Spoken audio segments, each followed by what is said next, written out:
네, 안녕하세요. 세진성형외과 김세진 원장입니다. 오늘은 좀 제가 편한 얘기를 좀 해볼게요. 주위에서 저한테도 좀 질문들 많이 하시는데 네 자식이라면은 수술을 할래 안 할래 질문들 하세요. 그래서 오늘은 제 가족이라면 말리고 싶은 시술 한 5가지 정도에 대해서 제가 말씀드리겠습니다.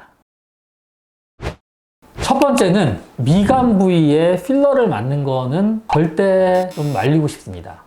제가 예전에도 말씀드린 적이 있는데요. 굉장히 드물긴 한데 이 부위에 필러를 맞아서 실명되는 사례가 1년에 몇 번씩 보고가 되고 있습니다. 왜냐하면 필러 시술 자체가 굉장히 많기 때문에 굉장히 드물긴 하지만 이게 누구한테 일어날지 사실 그걸 완벽하게 막기는 어렵습니다.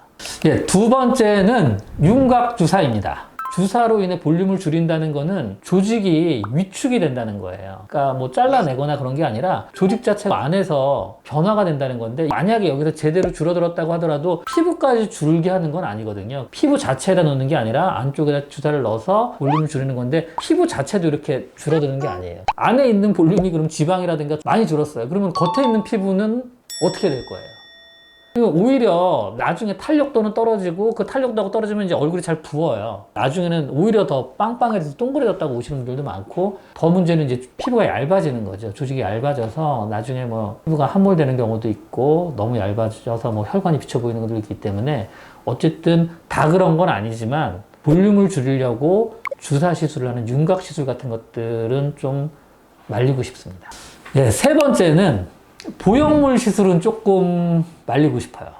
보형물 시술 흔히 아시는 게 이제 코어에 들어가는 보형물 시술, 가슴 수술, 다른 부위도 여러 가지가 있는데요. 이제 염증이 가장 걱정이 됩니다. 특히나 제가 가장 걱정하는 부위는 사실 코긴 해요. 근데 코는 너무 많이들 원하시는 부위긴 해요. 그리고 너무 많이 하는 부위긴 한데 굉장히 좀 신중하셔야 되는 게 잘 받으셔야 돼요. 왜냐하면 코에 보형물이 이제 들어가는 시술들은 염증이 생기게 되면은 그 다음에 모양이 변해요.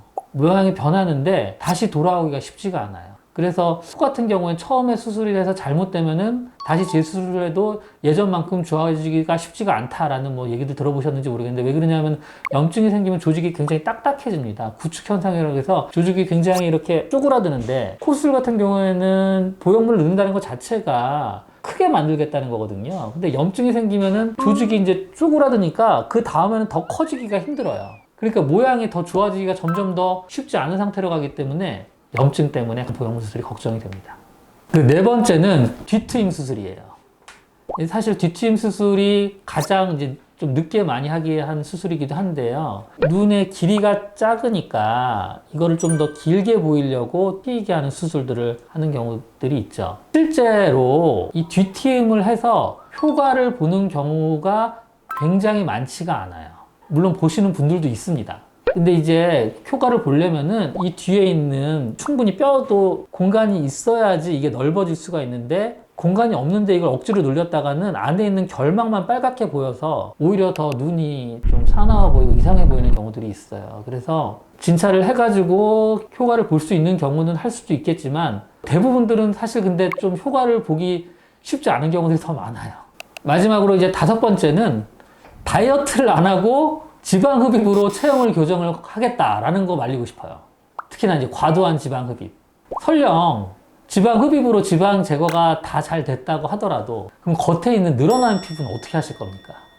이게 지방 흡입을 해도 피부가 줄어든 것만큼 같이 이렇게 줄어들지가 않아요. 이게 뭐 피부가 고무가 아니기 때문에 결국에는 늘어나 있는 채는 어느 정도는 있어요. 그러면 심지어 이러신 분들도 있어요. 볼륨은 줄어들었는데 지방 흡입하기 전이 보기가 더 좋았다. 왜냐면 너무 쭈글쭈글해져 보이고 탄력도가 너무 없어 보니까 그렇게 해서 저한테 찾아오시는 분이 꽤 많아요. 그러니까 지방 흡입으로 체형을 그렇게 관리하시기는 거의 힘듭니다. 그래서 첫 번째는 너무 과도한 지방이 있으시다면 운동이라든가 식단 관리를 일단 어느 정도 줄이셔야 돼요. 그 다음에 잘 안 줄여지는 부분들이 분명히 있어요. 뭐 옆구리라든가 운동을 해도 잘 안 줄여지는 부위들 그런 것들은 도움을 받으실 수 있어요. 근데 이제 처음부터 나는 지방 양 자체를 지방 흡입으로 다 줄이겠다라는 거는 그 생각을 아예 이제 하지 마셔야 됩니다. 지금까지 세진성형외과 김세진 원장이었습니다. 오늘은 좀 편한 얘기를 말씀드렸고요. 다음에 좀 더 재밌는 얘기로 인사드리겠습니다. 감사합니다.